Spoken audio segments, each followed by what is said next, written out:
Deixa eu apresentar o Cadu para vocês. O Cadu, na verdade, é Carlos Braga, mas eu prefiro o Cadu Braga. Ele atua no segmento de educação desde 2008. Ele passou por várias instituições que ajudaram nesse caminho dele dentro da cultura maker e dessa referência que ele é hoje. Foi para a Fundação Casa, Penitenciária Feminina do Carandiru, Secretaria de Cultura do Estado de São Paulo, a ACD, que é a Associação de Assistência à Criança Deficiente, Tecnologia, Linguagem e Acessibilidade, foi nessa área. Ele foi professor em cursinho, coordenador pedagógico de uma escola bilíngue em Moema. Ele atuou por 5 anos em um projeto de letramento digital em São Mateus, que ele fala com o maior carinho desse projeto. Depois você segue e você vai ver tudo. É um coletivo autônomo na periferia da Zona Leste de São Paulo. E aí acabou que esse trabalho no São Mateus rendeu ao Cadu um convite para ele apresentar o projeto Fab Learning. É um congresso de educação inovadora que aconteceu na Universidade de Stanford, nos Estados Unidos. Ele faz parte da primeira turma de educadores inovadores da Google, foi certificado na primeira turma do Brasil em Cultura Maker e também certificado na primeira turma de educadores midiáticos do programa Educa Mídia, que na verdade é uma parceria entre o Instituto Palavra Aberta e o Google.org. Atualmente ele é consultor em sua própria empresa, a Teia, de Inovação Consciente. O Cadu posta na Teia, mas posta muito no dele, mas o Cadu é maker, então ele está mais com a mão na massa do que postando. Vale a pena você ter interesse na Teia Consultoria e eu super indico, ele é incrível, manda super bem. Você, se quiser realmente conhecer o trabalho do Cadu, não vai só pelo Insta. O Insta é incrível, mas ele trabalha tanto, ele é tão maker, que ele vai postando só algumas coisas. O que ele posta é uma camada bem pequena do que ele faz, e eu acho que ele está certo, ele tem mais é que mandar ver mesmo. Ele atualmente é consultor, então, na Teia, Inovação Consciente, que é essa empresa de consultoria dele. E a ideia é buscar ser essa camada porosa, como ele mesmo diz, entre o que há de mais novo no âmbito tecnológico e metodológico. E ele resgata e recria técnicas e métodos humanos para construção de relações cada vez mais consistentes, que faça cada vez mais sentido, autônomas, territoriais e, portanto, globais. Ou seja, eu estou falando com o cara certo na hora certa. E ele ainda fundou agora a Makers contra a Covid. É um grupo que está imprimindo face shields, que são aqueles escudos faciais, né, para profissionais de saúde no estado de São Paulo. Por que a gente resolveu chamar o Cadu para esse papo? Eu acho que mesmo que a gente tenha feito o foco na educação, e o nosso foco vai ser a educação, até pela formação do Cadu, até pelo que ele já faz dentro da área de educação no próprio Google e várias outras plataformas presenciais, inclusive, é importante que a gente perceba esse momento de uma forma, seguindo o que precisa ser seguido, mas a gente não pode deixar de pensar, não pode deixar de modelar. E nós estamos, cada um na nossa posição, trabalhando ou não trabalhando, home office ou não, professor ou não, mas principalmente os professores e instrutores nesse momento, estão diante do desafio de colocar a mão na massa, que é a filosofia da cultura maker, né? Do it yourself, faça você mesmo, dentro do ambiente tecnológico, para poder fazer a aula rolar, para poder ter a empatia e trabalhar esse protagonismo, que certamente ele vai dar uma mudada aí dentro disso. Eu não vou me estender muito, só dei início ao assunto, porque o fera aqui é o Cadu. Façam perguntas, se cair a gente volta novamente e vocês voltam junto com a gente, tá bom? Manda aí, Cadu. Obrigada por ter topado, meu amor. Bom, gente, então, bom dia aí, principalmente a galera do Piauí, mas já estou vendo que tem gente de outros lugares do Brasil aqui que estão entrando. Então, bom, primeiro para falar um pouco sobre os desafios atuais, né? Eu acho que muitas escolas se viam na transição lenta entre tecnologia e presencial, e chegou essa pandemia e obrigou, né, as pessoas a começarem, então, a trabalhar com o digital. Nisso, abrem-se algumas possibilidades, né? Primeiro, a importância real e, né, sempre reforçada da família dentro do processo educativo, né? Então, quanto que a gente pode trazer para si o quão é importante uma família para educar, né? Existe na verdade, uma fala, né, africana que diz que quantas pessoas são necessárias para educar uma criança? E a resposta é toda uma vila. Educamos todos em todos os lugares, né? Então não pense que o cara da padaria não é um educador, não pense que o cara que recolhe o lixo ali não é educador. Nós temos que ser cada vez mais um país que é educador, onde todas as pessoas compreendem suas funções como educadoras. Nesse momento de pandemia, nós todos, né, eu estou aqui na minha casa, e nós todos estamos vivendo em isolamento social e muitos educadores começaram a me perguntar, pô, como eu faço agora, né?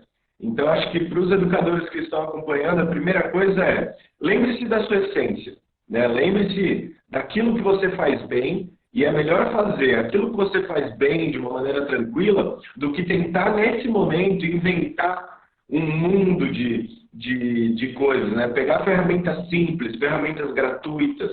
Pense na possibilidade do seu aluno. Eu acho que a principal dica que eu dou para os educadores é lembre-se que está tudo aí dentro. Você sabe da aula, você sabe do seu processo. A questão é que está mudando a plataforma. Em vez de ser o famoso giz e saliva, né, que é o que todo mundo coloca como os alicerces da educação, agora não é só o giz e saliva, né? A gente precisa de uma conectividade. E ao mesmo tempo que a gente precisa de uma conectividade, a gente precisa cada vez mais de uma família unida, onde o pai, a mãe, os responsáveis, os irmãos vão estar juntos do processo pedagógico.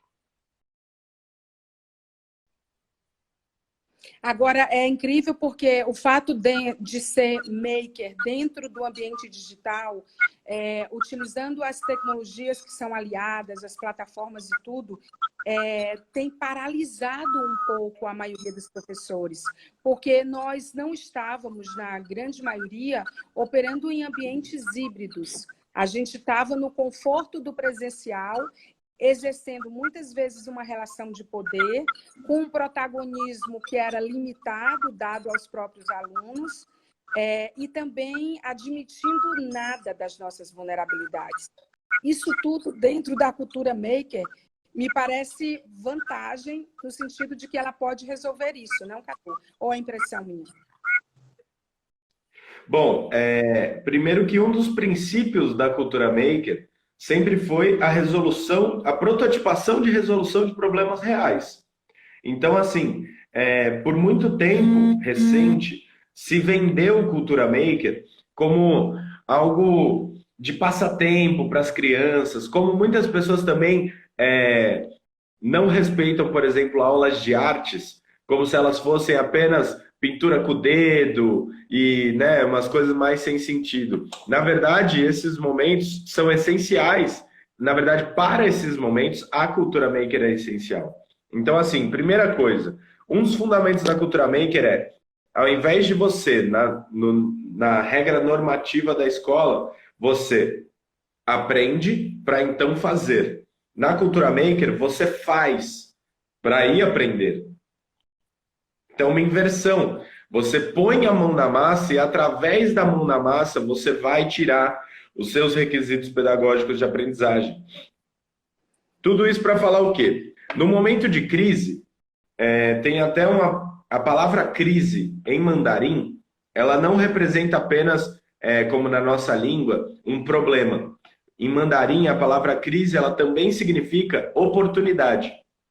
Ou seja, nos momentos de crise é quando minha avó falava muito isso para mim, né? Que é nos momentos difíceis que as pessoas se mostram. Então, assim, que a gente consiga entender que nesse momento de crise que estamos vivendo é um momento de se mostrar a educação, é um momento de se mostrar a cultura maker. Então, assim, a dica que eu dou para os educadores e educadoras que estão assistindo é que, se querem trabalhar com cultura maker de maneira remota, basta você propor algum problema para que os seus estudantes consigam resolver dentro de casa. Então, parte fundamental, acho que, do que eu preciso falar aqui, é que a cultura maker, ela é uma oportunidade nos momentos de crise. Primeiro porque, por exemplo, nós temos vários problemas agora que estão, eu acho que essa pandemia, ela está derrubando uma série de máscaras da sociedade, enquanto coloca outras, né? Mas, na verdade, isso está mostrando todo um arcabouço de problemas sociais que agora estão se mostrando, né? Então, a Cultura Maker é uma das funções para responder isso. Por exemplo, eu fui um dos fundadores do grupo Makers contra a Covid, onde nós estamos construindo esse tipo de máscara aqui, que é uma máscara para... Exato, que é uma máscara para profissionais da saúde, que nós estamos distribuindo gratuitamente para profissionais do SUS, que ela garante, né, que ela tem essa parte de acetato aqui de plástico para proteger da contaminação, e ela é feita em impressora 3D. Impressoras, deixa eu pegar aqui, impressoras como essa aqui, que são completamente hackeadas. Ou seja, essa impressora aqui, ela não foi comprada. Essa impressora não é algo que você compra no Mercado Livre, mas é um processo de aprendizagem. Essa impressora que eu acabei de mostrar, ela foi feita no São Mateus em Movimento. É um coletivo de periferia que atua na Vila Flávia, uma das zonas mais pobres de São Paulo, e lá nós construímos uma impressora 3D. Aí muita gente fala, pô, Cadu, mas como assim, né? Você construiu uma impressora 3D na favela, numa das favelas mais complicadas de São Paulo. E a grande verdade a Cultura Maker nasce e serve para isso. Ela serve para prototipar a resolução de problemas reais. O que você nos diz na medida em que eu estou diante de uma sala de aula, mesmo no ambiente digital, a gente pode usar as nossas próprias ideias, desenvolvendo as nossas próprias tecnologias com os dispositivos e ferramentas que temos. Porque quando a gente fala de tecnologia, a gente não está falando só da tecnologia digital, do high-tech, das ferramentas. A gente está falando de tecnologias que são as habilidades que nós temos dentro dos nossos processos, né? Porque todos nós somos, sim, tecnológicos e somos uma tecnologia super complexa, o ser humano, e poder ofertar isso. Então, assim, ter medo diante disso e adaptar um conteúdo, customizar um conteúdo que faça sentido é incrível, porque faz com que todo mundo se aproprie daquela ideia. Eu imagino, e aí eu quero que você me diga, vou transformar em pergunta, se você recomenda que um professor de idiomas, um professor da área de saúde, um professor de ensino médio, um professor de curso técnico, um professor de universidade, é interessante ele pegar o que está acontecendo e transformar em conteúdo para criar essa interatividade, o que seria maker, exatamente dentro desse processo, porque isso desafia o professor também a não ministrar só o que estava no planejamento. O planejamento, eu acho que ele foi rasgado no bom sentido, na medida em que o contexto é diferente. Não é, exatamente. Exatamente. Primeiro que assim, como que a Cultura Maker pode atuar dentro da sociedade, dentro dos cursos todos, né, sejam de educação infantil ou ensino superior. Como que você consegue planejar a prototipação da sua aula? Eu trabalho aqui no meu escritório sempre ao lado de modelos, Canvas, para conseguir, então, operacionalizar as minhas atividades. Então, eu sempre penso, bom, vou até mostrar aqui para vocês, só para fazer a devida marcação, isso aqui é do Amplifica, né, que são grandes parceiras minhas de educação. E esse modelo você pensa primeiro no problema. Qual é o problema que eu quero resolver? Então, por exemplo, se a sua aula é alfabetização, se a sua aula é microbiologia, se a sua aula é queda da Bastilha, seja lá qual for o tema da sua aula, você identifica qual é o problema que você quer abordar. A partir disso, você vem... Qual é o capital humano que você tem disponível? Quais são os conteúdos que você vai abordar? Qual é a avaliação dessa aprendizagem? E qual é o desenvolvimento que você vai propor? E a partir disso, você vem para a parte externa, que vem aqui em quais são os componentes curriculares que você vai abordar? Quais são os objetivos dessa sua aula? Quais são os indicadores de sucesso? Ou seja, muito antes da prova, você pensar quais são os verdadeiros indicativos de sucesso de que seus alunos estão aprendendo algo sobre isso. E aí você calcula quais são os riscos os riscos, ou seja, por exemplo, agora nós estamos trabalhando online. Ou seja, qual é o risco? O risco primeiro é, se meu aluno não tem acesso à internet, se ele não vai conseguir, por exemplo, assistir uma aula por live, então por que você não grava a sua aula para que a parte expositiva seja garantida?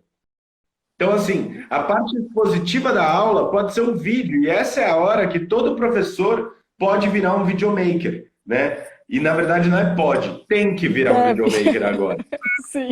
Então, assim, por que você não consegue separar certinho a aula, o que é expositivo e o que é mão na massa? Aquilo que é expositivo pode ser gravado, um vídeo de 10, 15, 20 minutos, onde você dá a sua aula expositiva. Após isso, entra a parte sincrônica. Então, a educação à distância, ela se divide principalmente por dois módulos: assincrônica e sincrônica. Assincrônica é quando não estamos ao vivo trocando, né? Agora nós estamos tendo uma atividade sincrônica. Ou seja, eu falo, eu ouço, eu e a Mai estamos aqui no ping-pong e as pessoas vão colocando os comentários e podem fazer perguntas e tal. Então, nós estamos em sincronia. Movimentos assincrônicos é quando você grava a sua aula, expõe e cada aluno no seu tempo. O que outro ponto que é ressaltado agora na educação à distância dentro do dessa pandemia e tudo mais, é que cada aluno vai ter o seu próprio ritmo de aprendizado respeitado, né? Na aula, a gente tem normalmente, né? Não à toa se chama, né? É uma grade curricular porque ela aprende, né? Ela aprende o momento. Nós temos 50 minutos para aprender sobre história e depois vira uma chave na cabeça e você tem 50 minutos para aprender sobre educação física. Como se história e educação física não fosse algo interdisciplinar, algo que você não consegue entender o corpo humano se você não entender a história. Você não consegue entender a geografia se você não entende a química. Você não consegue entender a língua portuguesa se você não consegue entender as outras matérias. Então, assim, é muito importante que a gente consiga entender como as áreas se completam. Como antigamente era, né? A primeira área de ensino que já existiu é a filosofia. E a partir da filosofia, as outras áreas se derivam, né? É muito fácil hoje em dia as pessoas virem e falam, não, porque Platão, ele era matemático, ele era engenheiro, ele era médico, ele era pintor, ele era poeta, ele era não sei o quê. Na verdade, ele era filósofo. A partir do momento que não se existia diferença entre as ciências, a filosofia era única. Aí, muito por causa dos processos da Revolução Industrial, começou a se formar estudantes para o mundo pós-revolução industrial. O que o Chaplin representa muito bem no filme Tempos Modernos, onde você se forma para apertar um parafuso, sempre um parafuso da mesma forma. E com isso, começaram a adotar um modelo franco-prussiano dentro das escolas, com essa ideia dos alunos enfileirados, o sinal tocando, se adequando cada vez mais como se fosse um quartel, e não um espaço de conhecimento, mas sim um espaço de disciplina. Voltando ao fato para auxiliar os professores, que acho que muita gente pode falar, pô, que legal esse debate, mas eu ainda tenho que dar aula e não estou sabendo como fazer, né? Então, como você falou, a primeira coisa você não tem que ser o expert de tudo, né? Eu acho que isso é um peso que se coloca sobre os professores há muito tempo. Os professores foram criados a ponto de ter medo de algum aluno fazer uma pergunta que ele não saiba responder, ter medo de errar. Então, isso é um peso muito duro sobre os professores. O professor abrir os limites do seu conhecimento é algo generoso, é algo que ele abre para o aluno e cria um ambiente de troca. Então, assim, como trabalhar Cultura Maker agora nas casas? Então, se você está trabalhando história, geografia, filosofia, por que você não pede para o aluno produzir algo? Porque é um momento de criação e não um momento de reprodução.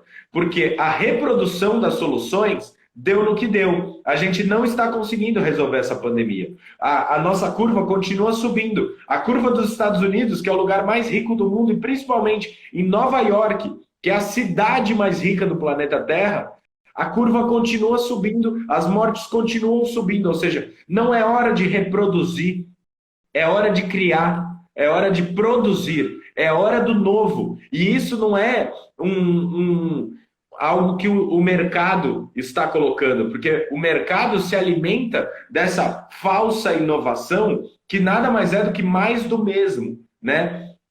Quantas pessoas eu vejo que vendem cultura maker, mas não são da cultura maker? Bom, eu acho que, como você estava falando agora, Maia, eu acho que é um bom exemplo, né? Por exemplo, marcamos essa live, tem alguns problemas de conexão que eu estou travando. Ok, seguimos, né? Eu acho que a partir do momento que a gente consegue estabelecer um bom contato, a gente consegue que as pessoas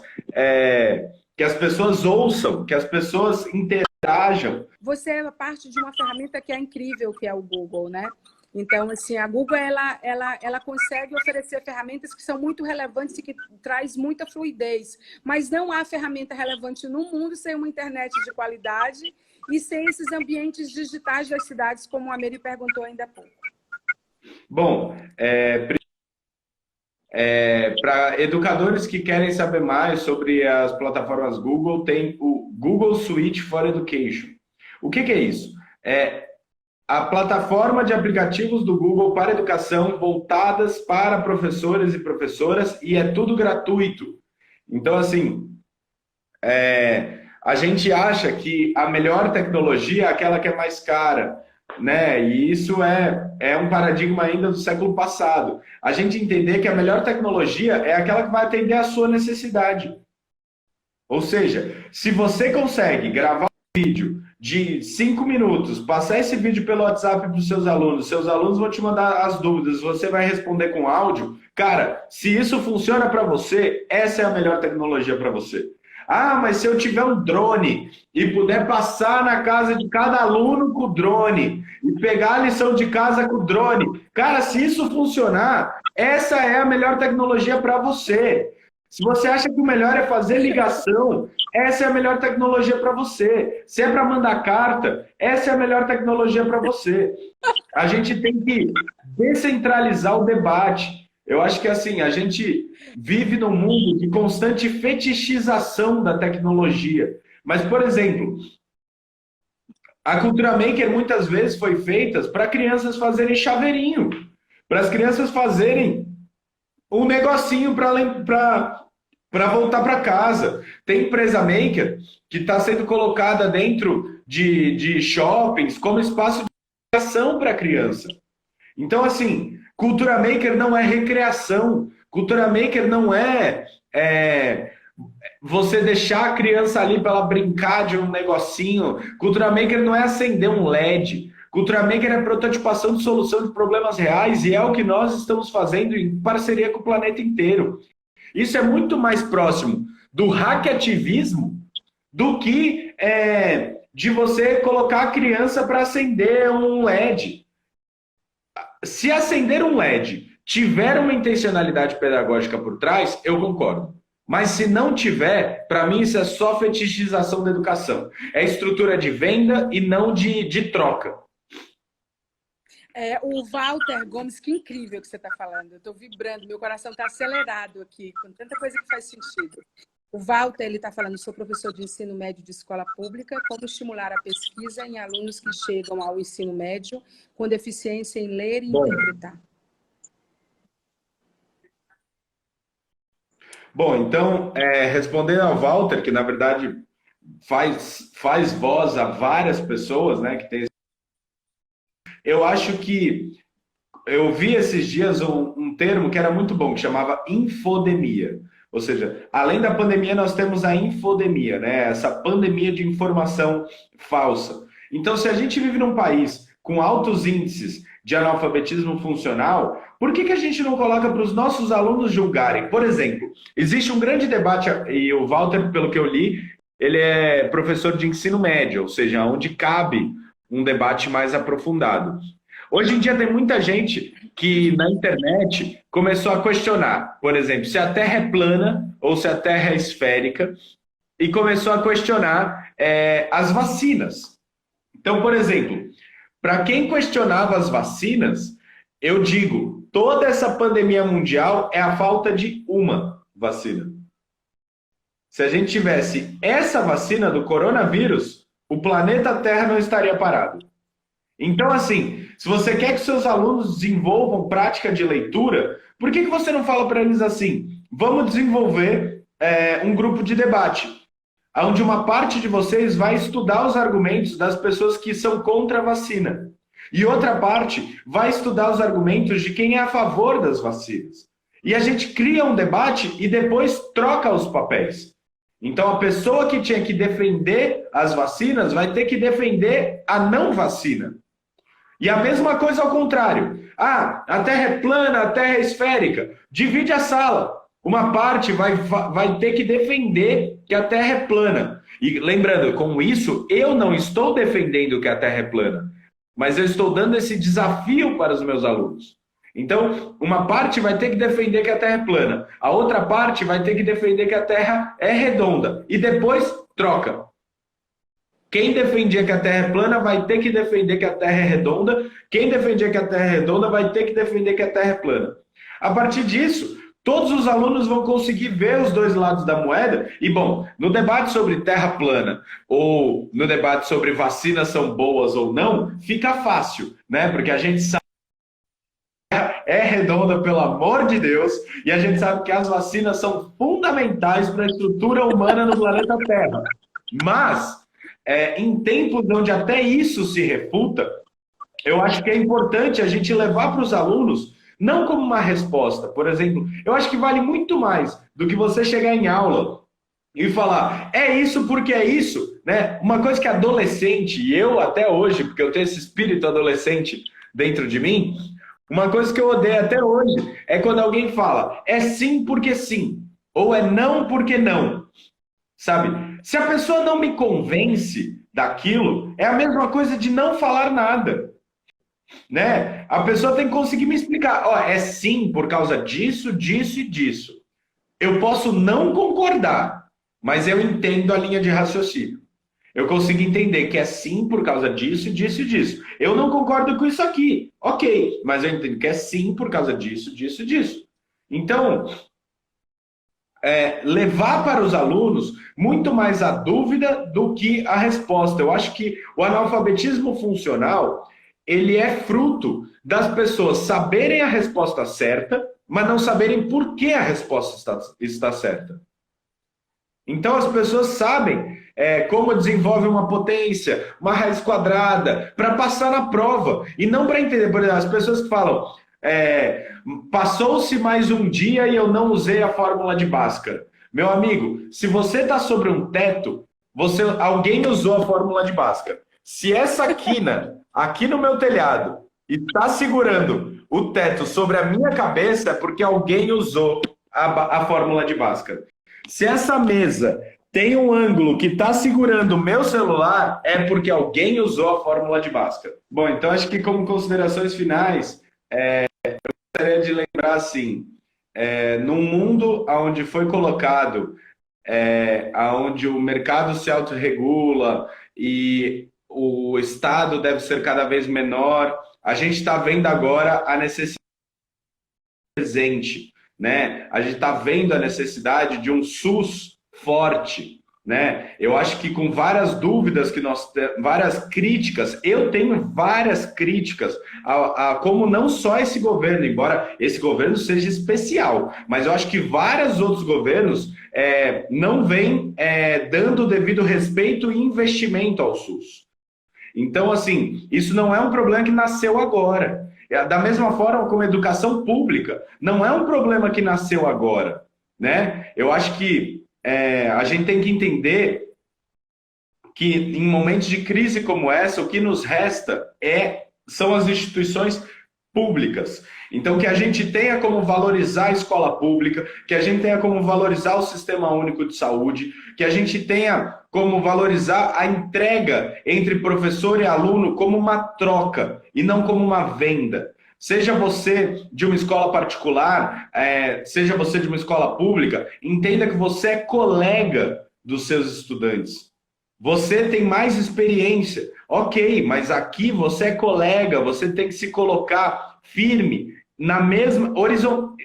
Quando você tem uma relação horizontal, a mágica acontece. Então, bom, queria pedir para que as pessoas sigam o Makers contra a Covid. Eu vou escrever aqui nos comentários, Makers contra Covid.19, que é o grupo que a gente está atuando, né, atualmente fazendo os Face Shields. Queria agradecer imensamente a Maia pela possibilidade, né? Eu acho que isso é mais uma das nossas parcerias, e, bom, o céu é o limite. Essa live acho que vai ficar gravada, Maia? Já botei lá, já subiu, por isso que eu demorei a entrar, tá todo mundo perguntando. Gente, já subiu, tá? Tá tudo lá, e depois a gente vai compartilhar, tá? Para poder as pessoas verem com mais calma, mesmo com esses ruídos de áudio. Eu acho que o ruído foi nada perto do que você entregou. Queria super agradecer a todo mundo que participou, mas em especial você. E aí volto a dizer, acho que chamar o Cadu para fazer um trabalho na sua escola, na sua universidade, na sua empresa, na sua comunidade, na sua instituição, na sua gestão, no seu governo, eu acho que você vai ganhar, porque é ele pegar na mão e dizer, vamos fazer junto e vamos fazer esse negócio acontecer. É totalmente diferente, apesar de ter sido incrível o que ele entregou aqui, mas é diferente quando ele faz focado. Eu já vi o Cadu focado dentro de uma sala de aula só para professores universitários e eu, participei como convidada e eu fiquei de cara como ele entrega muito. Os exercícios, as atividades, o que ele propõe, muda tudo, você pode ter certeza. Cadu, muito obrigada, querido. Beijo enorme. Viu? Galera, muito obrigado. Só lembrando, fiquem em casa, né? Não saiam de casa. Nós temos um dever cívico, né? De que podemos ser transportadores do vírus. Então, assim, por mais que você não esteja fazendo nenhum sintomas, fique em casa. Acredite e fortaleça o SUS, sabe? Eu faço disso um momento mesmo, porque é momento de falar viva o SUS, viva a saúde pública, viva a educação pública, gente. Muito obrigado. Obrigada, Cadu. Queria agradecer a vocês. Nós vamos sim, já subir a live, vai ficar lá 24 horas, mas já a minha equipe pega e coloca no YouTube, e aí eu vou compartilhar. Deixa eu dar uma dica, segue o meu canal no YouTube, Maia Veloso, porque esse material tá todo indo para lá. Toca o sininho lá, faz a tua inscrição no canal Maia Veloso no YouTube, vê Maia Veloso lá. Tá? Aí você toca o sininho para você receber os avisos de quando tiver conteúdo novo e você poder compartilhar. Você seguir lá para a gente é super importante, porque mostra a repercussão do nosso trabalho, né? E a gente faz isso junto, pautado em vocês. Muito obrigada ao Senac Piauí por fazer essa collab junto com Futuros Visíveis, que é esse projeto que eu criei e que entrega esse tipo de trabalho. Eu estou há 2 anos estudando o futuro das profissões, das empresas, do trabalho e do humano, e a gente vai começar a disparar na próxima semana. Vou preparar todo o material agora durante a Semana Santa para disparar todos os conteúdos que a gente já preparou do Futuros Visíveis antes da pandemia. Porque, por incrível que pareça, todo mundo que eu entrevistei parecia que estava atuando de modo preditivo, sabendo o que ia rolar. Então, a gente vai continuar rodando a vida e gerando energias boas e a gente vai sair dessa com fé em Deus, porque Deus existe e Ele nos ama.